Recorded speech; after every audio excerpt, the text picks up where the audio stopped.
Là où d'autres sont dans les hôpitaux, d'autres sont dans le coma, d'autres sont en train d'être enterrés à ce moment. Mais Dieu nous a fait grâce d'être en vie. Il nous a fait grâce de pouvoir le célébrer. Il a dit, ce ne sont pas ceux qui descendent dans le séjour des morts qui peuvent l'adorer, mais ce sont les vivants qui peuvent célébrer son nom. Et Dieu nous a fait grâce d'être en vie ce matin. Personne, par ses efforts, n'a pu se lever. Personne, à cause de sa beauté ou de son argent, a pu être trouvé debout ce matin. Mais c'est par la grâce de Dieu. Et je n'ai pas besoin d'attendre un miracle autre que ce soit. Mais rien que par le souffle qu'il m'a donné, je peux le rendre grâce. Je peux l'adorer ce matin. Même s'il ne fait pas autre chose en cette journée. Même s'il ne me donne pas en cette journée. Mais je sais qu'il m'a donné ce qu'il y a de plus précieux. Il m'a donné sa vie. Il m'a donné son sang précieux. Et il me donne le souffle de vie. Alléluia. La guérison n'est rien sans le souffle de vie. La délivrance n'a pas de valeur sans le souffle de vie. Tout ce que Dieu peut nous a donné et ce qu'il nous donne de plus précieux, c'est la vie. Car l'argent sans la vie n'est rien. La voiture sans la vie n'est rien. Tu vois, ce que Dieu peut te donner de plus précieux, la vie.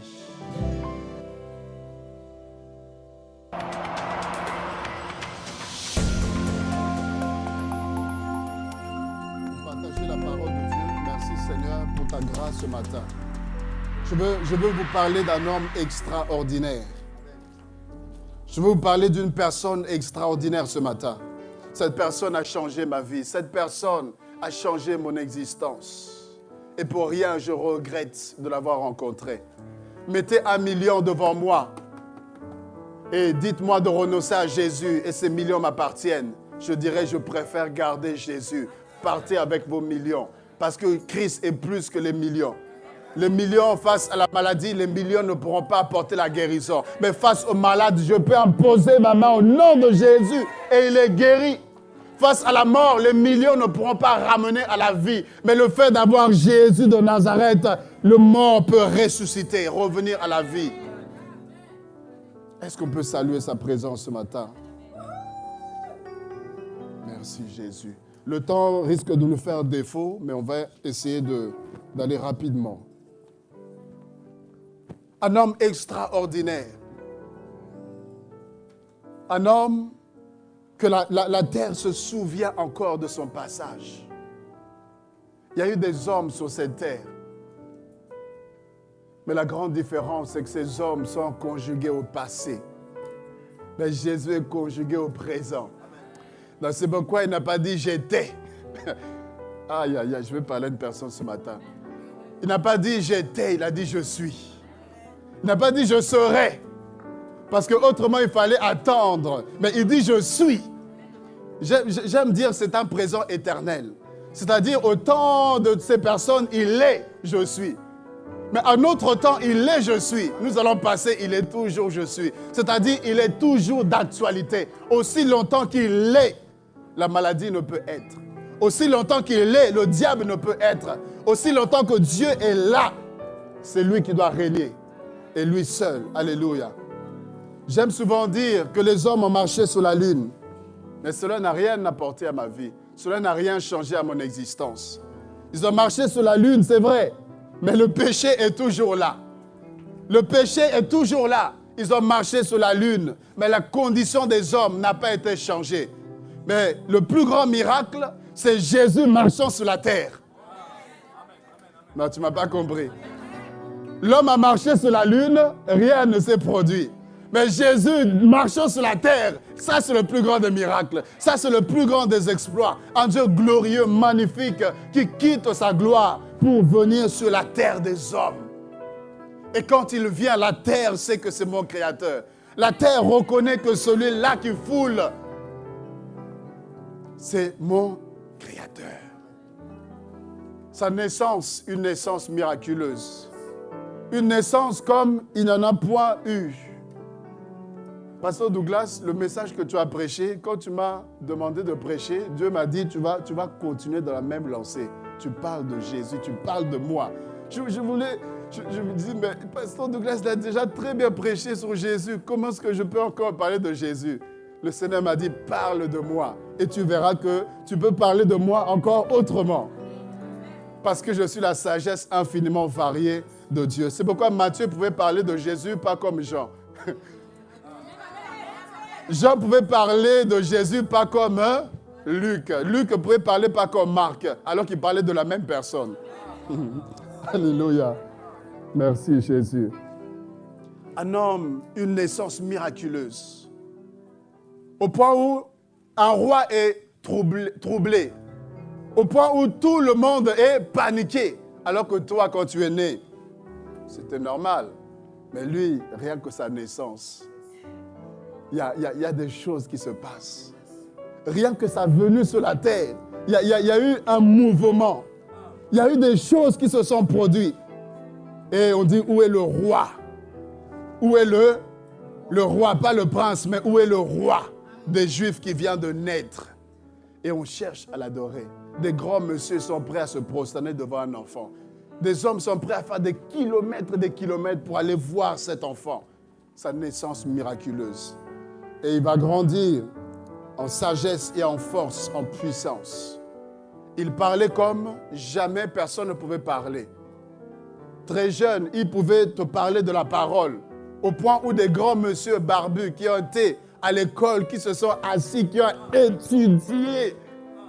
Mais un jeune homme pouvait se tenir devant eux et parler avec exactitude des Écritures. Il disait, mais qui est cet enfant? D'où lui vient cette sagesse? Mais il est la sagesse. Il est la parole. En fait, il n'a pas compris que quand ils s'asseyaient, ils étudiaient le Messie, le Shiloh. En fait, c'était de lui qu'il était question. Il a fallu qu'il rentre dans le temple. Et au tiré au sort, chacun devait faire la lecture ouvertement. Et ce jour, il rentre dans le temple et on lui remet le rouleau. Il déroule le rouleau et il va commencer à lire.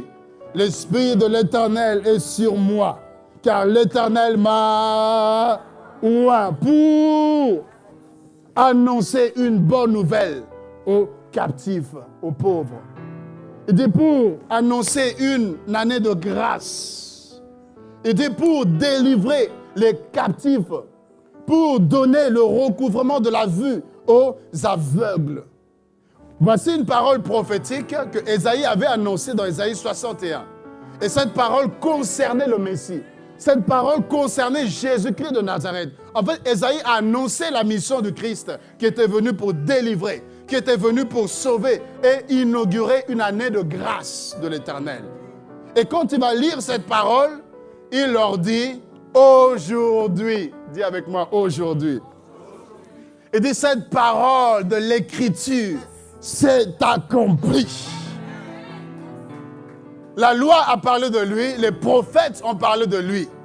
Et lui, il est l'accomplissement des prophéties.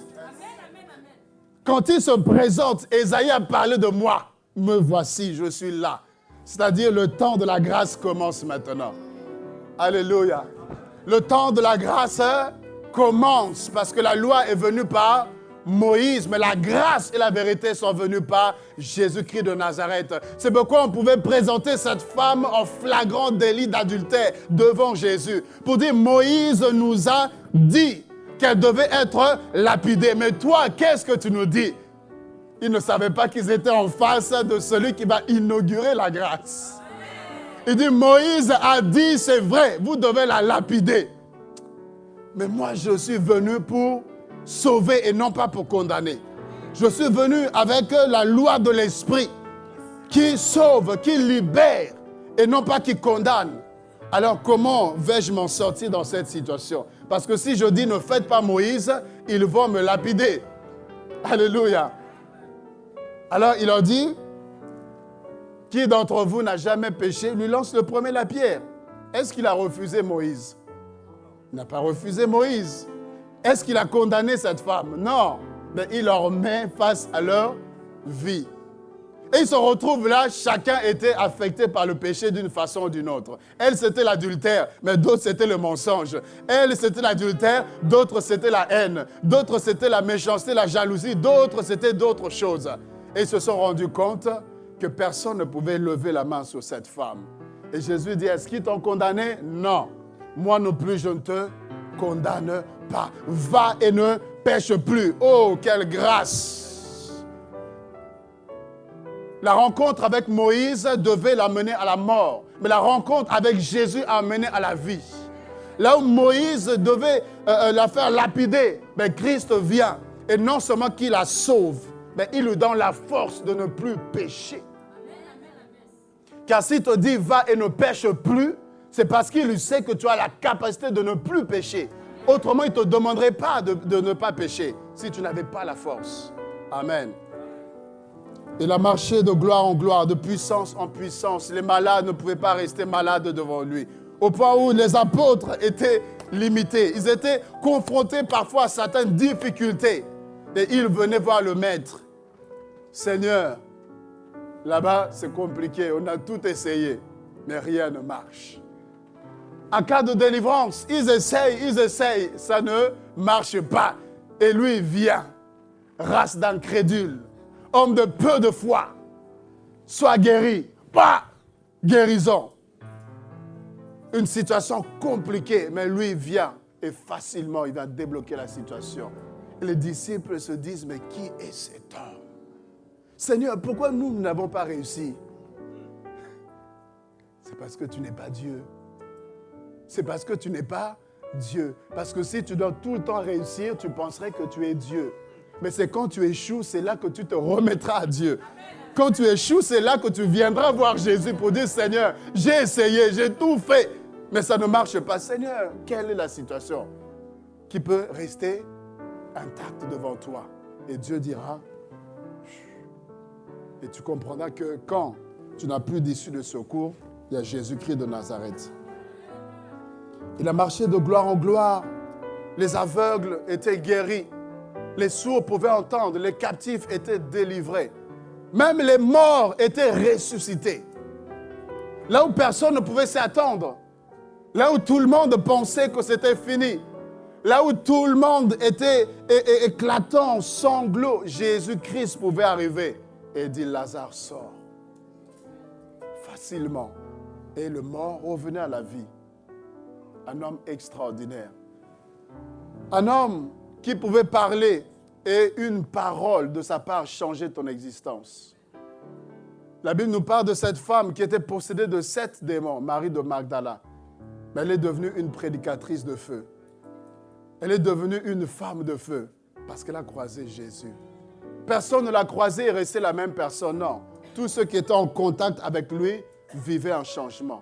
Quelque chose se produisait. Quelque chose arrivait. Même la femme prostituée quasiment. Dans Jean 4, cette femme qui avait une vie qui n'honorait pas Dieu. Cette femme qui avait une vie désordonnée. Mais quand elle a croisé Jésus, elle est devenue une prédicatrice de feu, amenant tout un réveil. Là, on la connaissait pour autre chose, mais là, on la connaissait à cause de Jésus. Alléluia. Mais la Bible nous dira ceci dans Matthieu chapitre 27. Verset 3. Alors Judas qui avait... Pardon, prenons d'abord Matthieu 26. Matthieu 26, à partir du premier verset. Lorsque Jésus eut achevé tous ses discours, il dit à ses disciples, « Vous savez que la Pâque a lieu dans 2 jours et que le Fils de l'homme sera livré pour être crucifié. » Le Fils de l'homme sera livré pour être... Donc, il est conscient de ce qui va arriver. Il est conscient que la fête de Pâques arrive. Il est conscient qu'on va lui mettre la main dessus et il va être crucifié. Il va être humilié.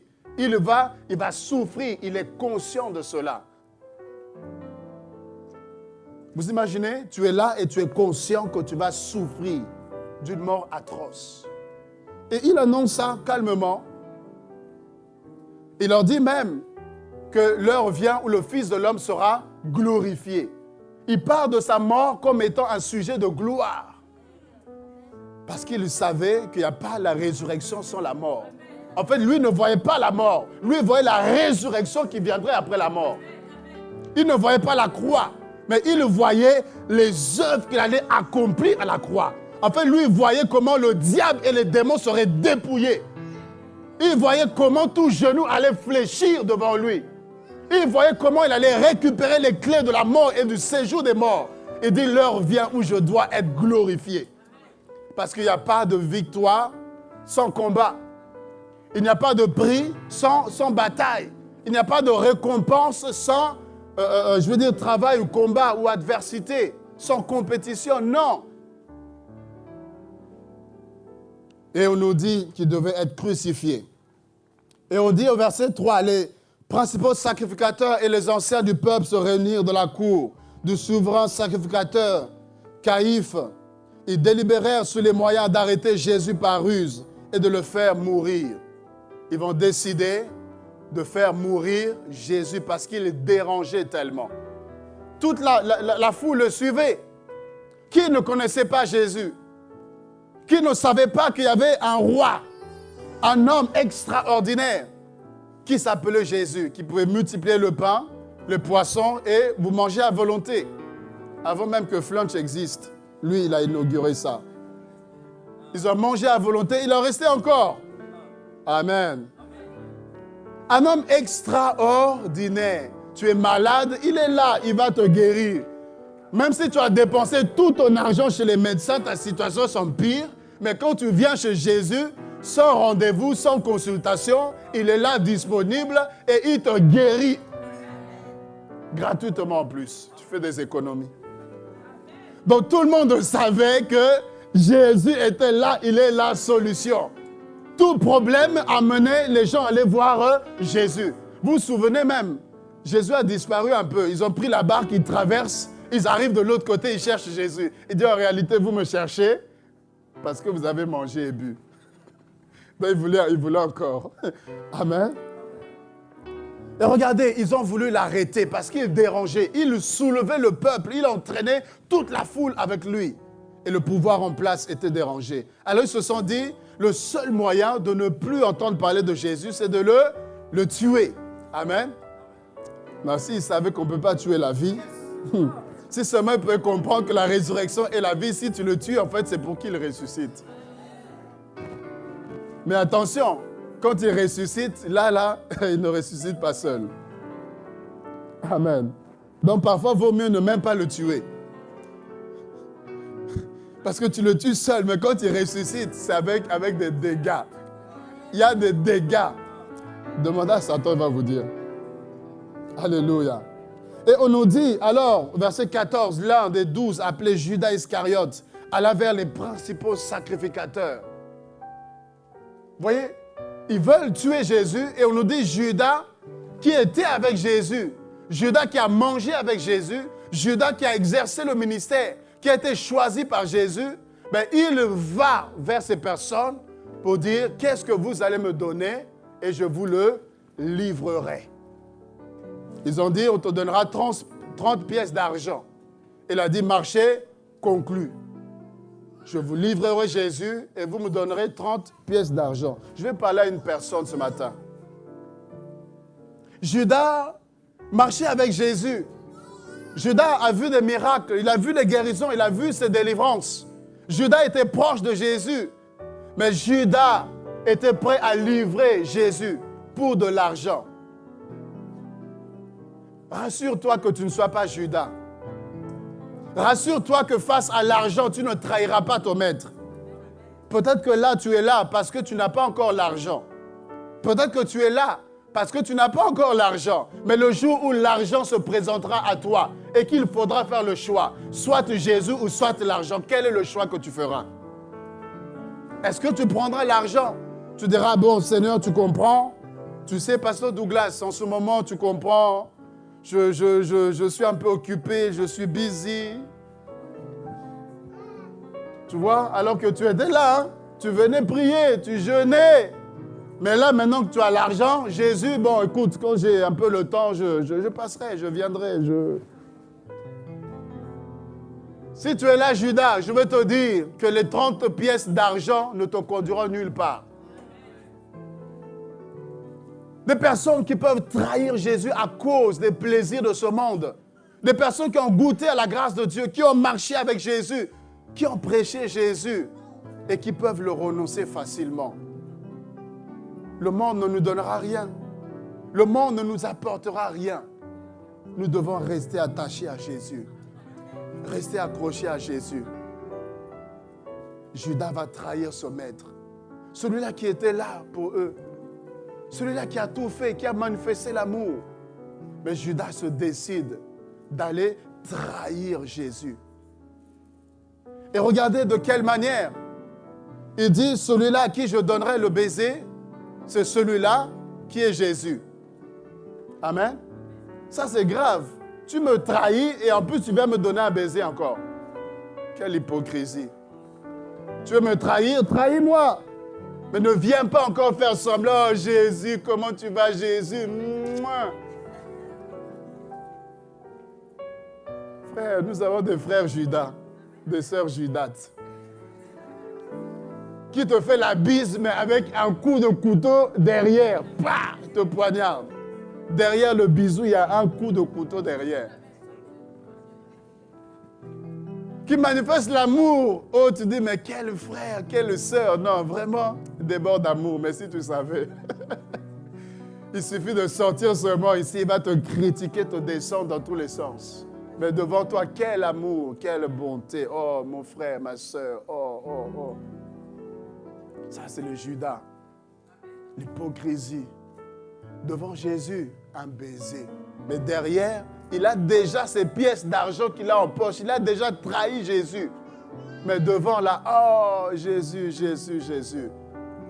Bien aimé, on n'a pas besoin de Judas parmi nous. Amen. Et regardez, c'est comme ça qu'il va se décider de livrer le maître. Et on vient, on l'arrête avec le signe qu'il avait donné.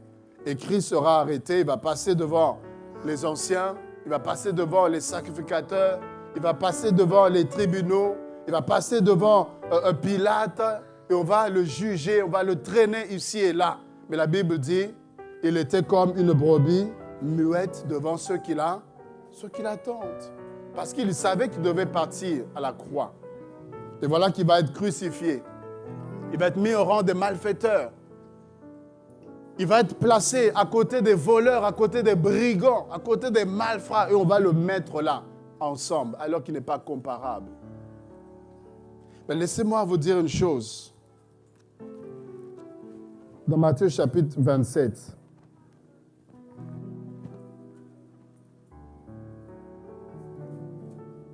il y a eu des choses, des événements qui se sont produits pendant qu'il était sur la croix. Vous voyez, sa naissance miraculeuse, même sa vie miraculeuse, même sa crucifixion était miraculeuse. Amen. Est-ce que quelqu'un me comprend? Jésus est le Dieu des miracles. Il a été crucifié royalement. Crucifié pas comme les autres. Sur sa tête, on a mis une couronne, bien qu'elle soit d'épines, mais c'était une couronne. Et on ne s'arrête pas là. On écrit encore une pancarte au-dessus de sa tête pour dire « Celui-ci est le roi des Juifs ». Même s'ils semblaient se moquer, mais ils étaient coincés par la prophétie. Même s'ils semblaient se moquer, mais malgré eux, ils le reconnaissaient qu'il doit être couronné. Même si nous le crucifions, mais nous devons le crucifier dignement, parce qu'il est le roi des Juifs. C'est pourquoi il y a un homme qui dit, si réellement tu es le roi, si réellement tu es Jésus, si réellement tu sauves, permets que je sois avec toi dans ton royaume. Il dit, aujourd'hui même, tu es avec moi dans mon royaume. Amen. Il a été crucifié. Et dans Jean chapitre 20, et là, ça semblait être la fin de l'histoire. Ça semblait être la fin de l'histoire. Jésus, mort. Il rend l'âme, il est mort et c'est fini. Cette histoire s'arrête. Les disciples étaient découragés. Ils se disaient, mais nous ne pensions pas qu'il pouvait mourir. Il ressuscitait les morts. Mais comment lui-même peut mourir? Ils n'avaient plus d'espoir. Ils étaient désespérés. Leur vie semblait s'arrêter parce que Jésus n'était plus. Alors que Christ n'a pas arrêté d'insister sur le fait qu'il mourrait, mais il ressusciterait. Il leur a dit, détruisez ce temple, 3 jours après, je le rebâtirai. Il parlait de lui. On lui demande un signe, il dit, il n'y aura pas d'autre signe que le miracle de Jonas. 3 jours, 3 jours. Il n'a pas insisté d'annoncer sa résurrection. Mais ils avaient oublié la résurrection. Ils se sont arrêtés à la mort. Ah, Jésus est parti. Jésus, c'est fini. Le ministère, c'est fini. Tout s'arrête, tout s'écroule. Mais je veux dire à une personne, là où tout semble s'arrêter, c'est là qu'une nouvelle histoire commence avec Dieu. Là où tout semble finir, c'est là où Dieu prend la situation en main. Pour que quand il va agir dans ta vie, aucun homme ne pourra se lever pour dire, non, lui là, non, son histoire là, c'est moi. Non, non, non, non. Parce que tout le monde avait déposé le dossier. Mais Dieu a pris le dossier en main. Et c'est Dieu qui a commencé à écrire une nouvelle histoire. Ce que je suis, c'est Dieu. Je suis le produit de la grâce de Dieu. Et voilà que tout semblait s'arrêter. Mais la Bible nous dit dans Jean chapitre 20, j'aime cette parole, Jean chapitre 20, et je vais aller vite. Christ est mort, c'est fini. Pierre même est reparti à la pêche, on nous dit. Les disciples sur le chemin d'Emmaüs, ils conjuguaient Jésus au passé. Nous espérions. C'est-à-dire qu'ils n'avaient plus d'espoir en Christ. Ils ne s'attendaient à plus rien. Comment pouvaient-ils faire des miracles encore? Comment pouvaient-ils exercer encore le ministère puisque Jésus n'était plus là? Ils étaient déprimés. Amen. Amen. Mais la Bible nous dit, le premier jour de la semaine, alléluia, j'aime cette précision, le premier jour de la semaine, elle n'a pas attendu le 5e ou le 6e jour, mais elle, le premier jour de la semaine, la priorité, c'était Jésus. La Bible nous parle de cette femme, Marie de Magdala. Le premier jour de la semaine, la Bible dit, elle se rendit au sépulcre dès le matin. Amen. Le premier jour. Elle n'a pas attendu de faire ce qu'elle avait à faire. Et puis quand elle aura un peu de temps, là, elle allait voir Jésus. Non, le premier jour, elle a donné la priorité à Jésus. Elle a mis Christ en avant. Elle a laissé tout ce qu'elle pouvait avoir à faire, mais elle, son souci, c'était Jésus de Nazareth. Elle va le matin, là où tout le monde pouvait dormir encore. Là où chacun pouvait se lever, prendre son petit déjeuner. Là où chacun pouvait se lever, penser, bon, comment la journée, comment je vais m'habiller. Elle se lève le matin, le premier jour de la semaine. Son souci, c'était de voir Jésus de Nazareth. Mais attention, ce n'est pas n'importe quel Jésus. Ce n'est pas le Jésus qui fait les miracles. Ce n'est pas le Jésus qui ressuscite les morts. Mais c'est un Jésus mort qui ne peut rien faire apparemment. Est-ce que vous comprenez? Tout le monde le suivait parce qu'il pouvait les guérir. Tout le monde le suivait parce qu'il pouvait agir, il pouvait faire quelque chose pour eux. Mais là, Jésus est mort. Pourquoi encore aller vers lui? Qu'est-ce qu'il peut faire pour nous? Qu'est-ce qu'il est capable d'accomplir dans nos vies? Donc tout le monde l'avait apparemment abandonné. Il n'était plus intéressant. Mais elle, son amour envers son maître n'était pas lié à ce qu'il faisait dans sa vie. Elle aimait son maître un point trait. Qu'il soit mort, qu'il soit ressuscité, qu'il soit debout, qu'il soit assis, ce n'était pas son problème. Elle, son problème, c'était d'être avec le maître. Elle, son souci, c'était d'être avec Jésus. Elle, son problème, c'était de voir Christ. Quelle est la relation que tu as avec lui? Est-ce que c'est parce qu'il te bénit qu'il est Dieu? Est-ce que tu l'aimes, tu es proche de lui parce qu'il peut t'élever? Est-ce que c'est parce qu'il te donne le ministère, l'onction? Quelle est la relation que tu as? Est-ce que tu l'aimes simplement? Si je l'aime simplement, qui me donne, qui ne me donne pas, mon amour reste intact pour sa personne. Qui m'élève, qui ne m'élève pas, ce n'est pas un problème. Je l'aime un point, un trait. Et elle, là où tous l'avaient apparemment abandonné, mais elle se souciait d'aller voir le maître dès le matin. Et la Bible ajoute cette précision, alors qu'il faisait encore nuit. Une femme, très tôt le matin, il fait encore nuit. Mais elle a pris le risque. Elle pouvait se dire, il fait nuit, je vais attendre encore un peu que le soleil se lève, tout ça. Mais pendant la nuit, il faisait encore nuit. Mais elle était déterminée à voir Jésus. Elle n'a pas regardé au risque qu'elle pouvait courir. Elle n'a pas regardé qu'elle pouvait se faire agresser. Elle n'a pas avancé des raisons. Elle, ce n'était pas son problème. Même s'il fait nuit, moi, je veux voir Jésus. Qui veut voir Jésus? Alors, arrêtons de mettre des obstacles. Arrêtons d'avancer des raisons. Non, parce qu'il y a ça, parce qu'il y a ci, parce qu'il y a ça. Je ne peux pas parce que tout ça. Non. Elle, il y avait la nuit qui pouvait être un obstacle pour elle. La nuit pouvait l'empêcher d'aller voir Jésus. Mais elle était déterminée. Elle était prête à braver cet obstacle pour voir Jésus. Et elle part. Elle part. Amen. Et on nous dit, elle vit. Quand elle arrive, elle vit que la pierre était ôtée du sépulcre. Dis avec moi, ôtée du sépulcre. Elle va voir Jésus. Elle arrive devant le tombeau. Et quand elle marchait, son souci, c'était comment dérouler la pierre. Amen.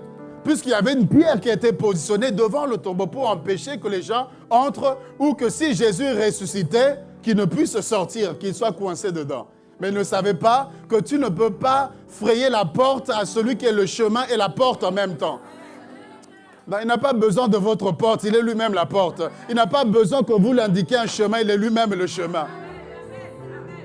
Donc elle, son souci, c'est même si j'arrive devant le tombeau, il y avait un autre obstacle, c'était la pierre. Moi, une simple femme, comment je vais dérouler cette pierre? Mais quand elle arrive, elle voit que la pierre a été enlevée. Non, je dis à une personne, le problème qui te dérange aujourd'hui, le problème qui t'empêche d'avancer aujourd'hui, ce que tu traverses aujourd'hui, alors que tu te poses des questions, alors que tu es en train de réfléchir, alors que tu es en train de te dire comment, il y a un Dieu de l'autre côté qui a déjà réglé la situation. Pendant qu'elle se posait la question, Dieu avait déjà envoyé un ange qui avait ôté l'obstacle. Le problème, c'est de marcher seulement. Le problème, c'est d'aller seulement. Plus tu vas avancer, quand tu arriveras à la destinée, quand tu arriveras au lieu du rendez-vous, tu verras que Dieu a déjà pris le soin de tout préparer. Tu verras que Dieu a déjà réglé ton problème. Tu verras que là où tu cherches l'agneau, Dieu a préparé le bélier.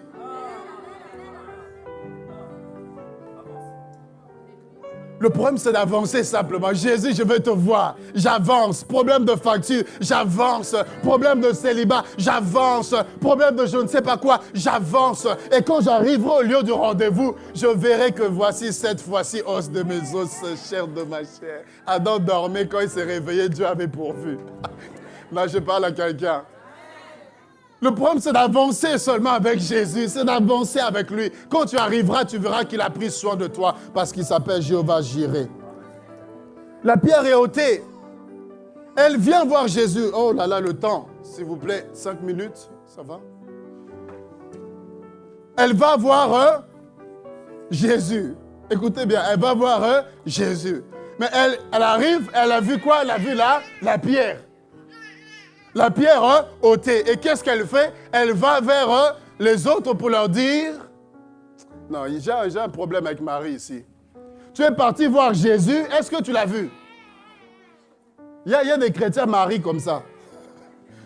Il vient voir Jésus, il a vu la pierre et ça lui va. Et il s'en va sans avoir vu celui qu'elle était partie voir. Mais elle s'en va. Non.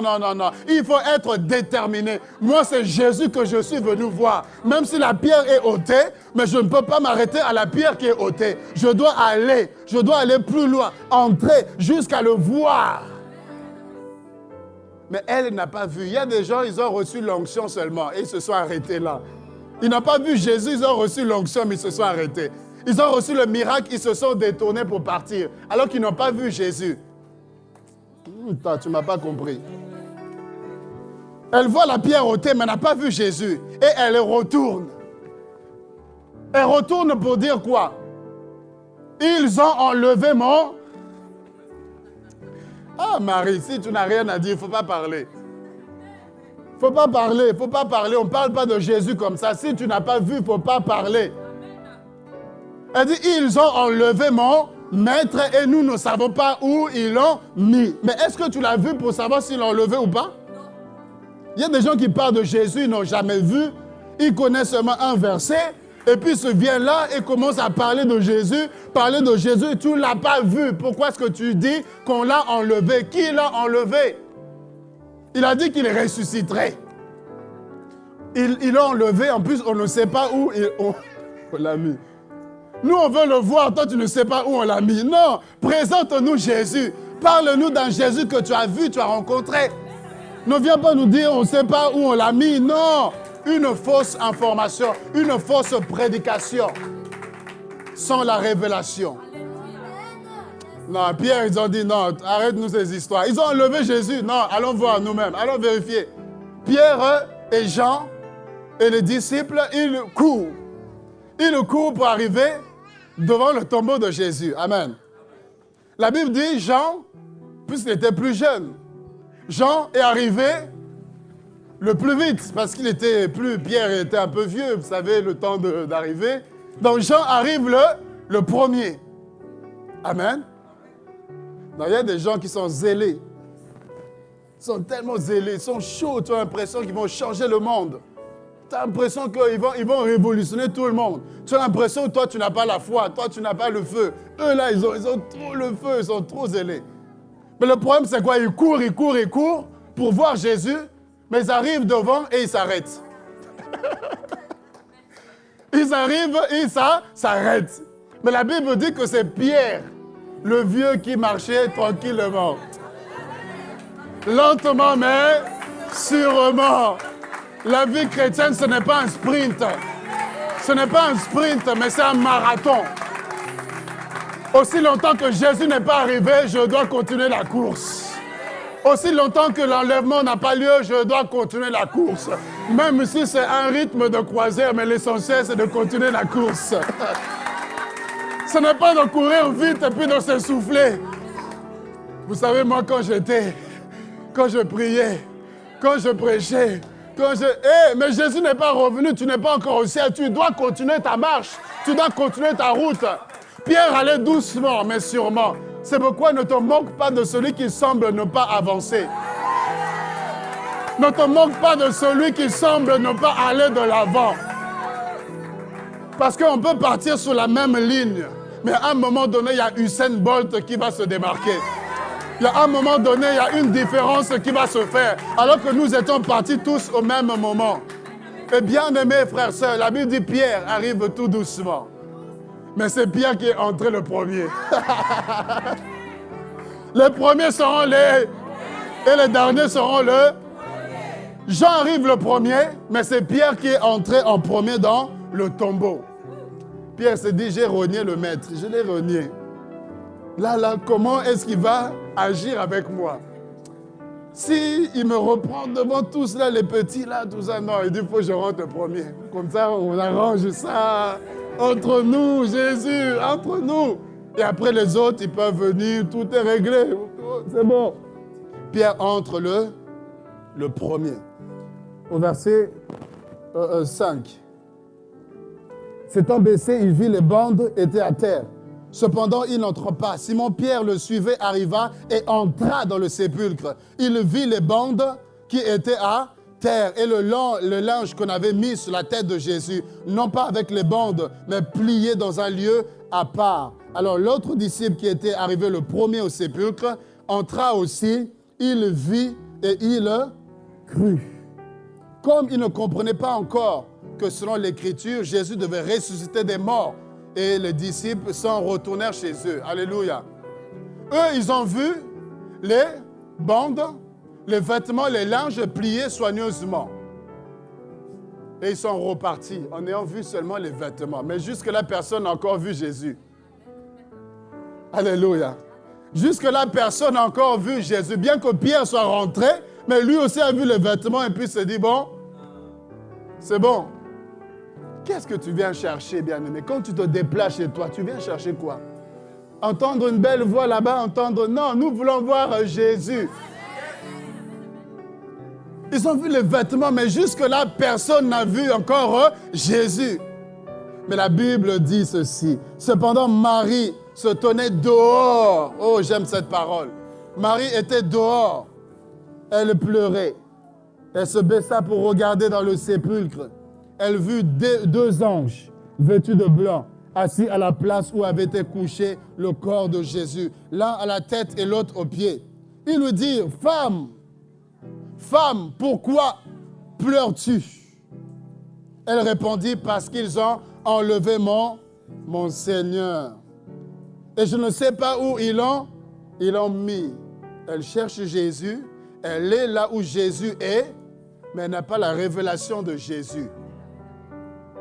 Elle n'a pas la révélation de Jésus.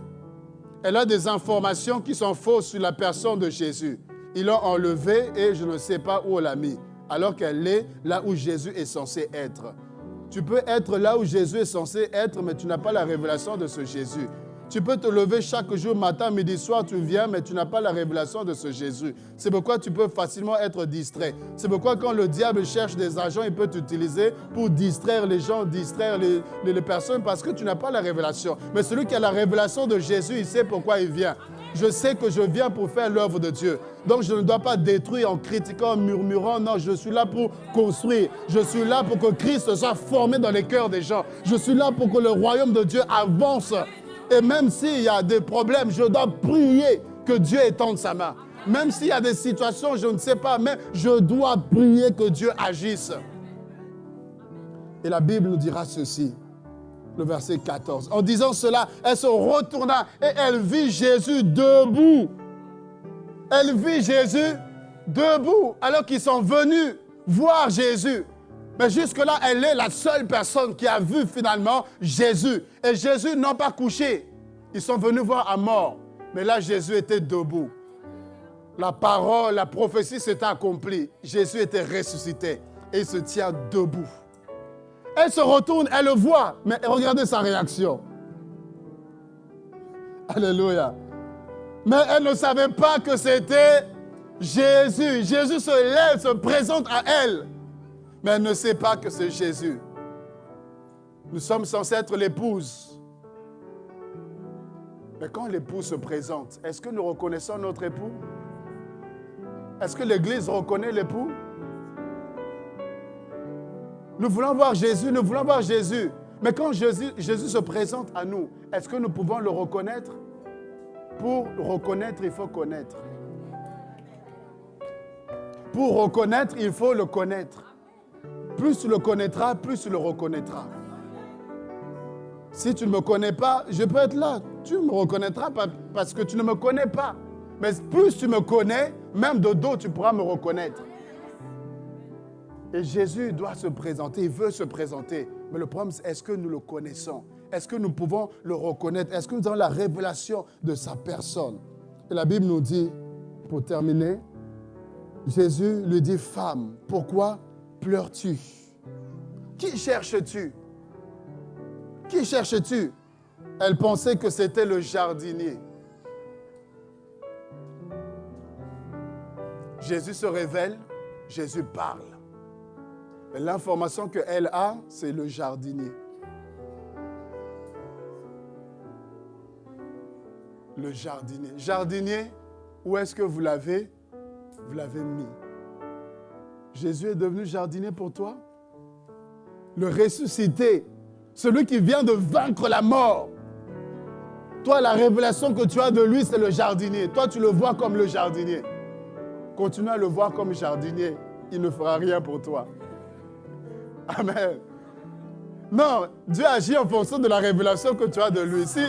Si pour toi, Jésus est un jardinier, bon, je suis jardinier, il n'y a pas de problème. Mais si Jésus est le ressuscité, et tu le crois, et c'est la révélation que tu as, tu marcheras avec assurance. Tu marcheras avec puissance parce que tu sais que tu as un Dieu qui est ressuscité, qui vit à jamais. Et Jésus lui dit, elle dit, Seigneur, si c'est toi qui l'as emporté, dis-moi où tu l'as mis et je le prendrai. Jésus lui dit, Marie. Elle se retourna et dit, en hébreu, Rabouni, c'est-à-dire maître. Amen. Maître. Elle finit par reconnaître Jésus. Pour te dire, même si tu ne le connais pas encore, ce n'est pas trop tard, tu pourras encore le connaître. Même si tu n'as pas saisi encore la révélation de sa personne, mais ce n'est pas trop tard, tu peux encore saisir. Marie n'avait pas saisi, mais Christ ne s'est pas arrêté à là. Il s'est encore rapproché d'elle et il a parlé Marie. Et quand elle a entendu la voix, elle se dit non, cette voix, même particulière, cette voix, elle me rappelle des souvenirs. Cette voix me rappelle des choses extraordinaires. Oh, c'est la voix du Maître. Mais si j'entends sa voix, c'est-à-dire qu'il est ressuscité. S'il peut parler, c'est-à-dire qu'il est ressuscité. Et Jésus lui dit, va, dis à tes frères que je suis ressuscité. Et elle est la première personne à inaugurer le message de la résurrection de Jésus. Elle est partie avec un message puissant. Un message que jusqu'à présent nous prêchons et nous continuerons à prêcher. Un message qui fait même la force du christianisme. Puisque l'apôtre Paul dit dans 1 Corinthiens 15, si Jésus n'est pas ressuscité, notre foi serait vaine. Nos prédications seraient, tout ce que nous faisons, nos prières, nous allons prier un Dieu mort, quelqu'un qui est dans le tombeau, quelqu'un qui ne peut rien. Mais nous prions Jésus ressuscité. Ressuscité. Et la preuve, il est parti, il a accompli des choses que même le diable se souvient jusqu'à présent. C'est pourquoi quand tu te tiens en face d'un possédé, tu lui parles seulement de Jésus. Tu peux dire ton nom, il se moque de ton nom. Mais quand tu lui parles seulement de Jésus, quand tu le rappelles seulement il y a 2000 ans, ah, je pars! Satan n'aime pas ce nom parce qu'il se souvient que sa tête a été écrasée. La tête a été écrasée. Les clés lui ont été... Les démons ont été dépouillés. Non, tu as un adversaire qui te fait trembler, mais en réalité n'a pas d'armes. Nous tremblons, Satan et les sorciers, les démons, alors qu'ils ont été dépouillés. Vous voyez, je vais finir. Vous voyez, nous sommes armés de la puissance de Dieu. Parce que Christ nous a donné le pouvoir de marcher sur Satan, sur les démons, sur le diable. Il nous a donné le pouvoir. Il dit, Père, je leur ai donné la gloire que tu m'as donnée. Nous avons la gloire de Dieu en nous. Nous avons le pouvoir, la puissance. Nous avons les armes défensives et offensives. Nous avons le nom de Jésus qui peut faire toute la différence. Et nous sommes appelés à confronter le royaume des ténèbres. Mais seulement quand nous nous présentons face à eux, nous tremblons. Nous tremblons. Mais eux-mêmes se disent, non, il y a un problème. Ils sont armés jusqu'aux dents. Ils ont le feu. Ils ont la puissance. Ils ont le nom le plus glorieux. Mais comment ils sont en train de trembler? Non, ça c'est une stratégie. Non, là, c'est une stratégie parce qu'en réalité, ils ne doivent pas trembler. Eux, ils sont en train de trembler, mais toi-même, tu es en train de trembler aussi. Parce qu'ils se disent, mais lui, il est armé jusqu'aux dents. Mais nous sommes dépouillés. Aïe, aïe, aïe, aïe, aïe, aïe. Ils sont dépouillés. Christ les a dépouillés à la croix. C'est-à-dire qu'ils sont sans armes, ils sont sans force, ils ont dépouillé. Et Christ t'a armé, il t'a équipé pour qu'ils connaissent que Jésus est Seigneur. Les dominations, les principautés connaissent par l'Église la sagesse infiniment variée de Dieu. Alors qu'eux tremblent, mais toi aussi, chrétien, tu es en train de trembler aussi. Vous regardez, vous tremblez. Vous tremblez, mais tu es armé. Prends autorité et parle. Et tu verras qu'ils vont fléchir les genoux. Prends autorité et déclare. Tu verras que les choses vont changer. Parce que tout genou doit fléchir et toute langue confesser que Jésus est Seigneur. Amen.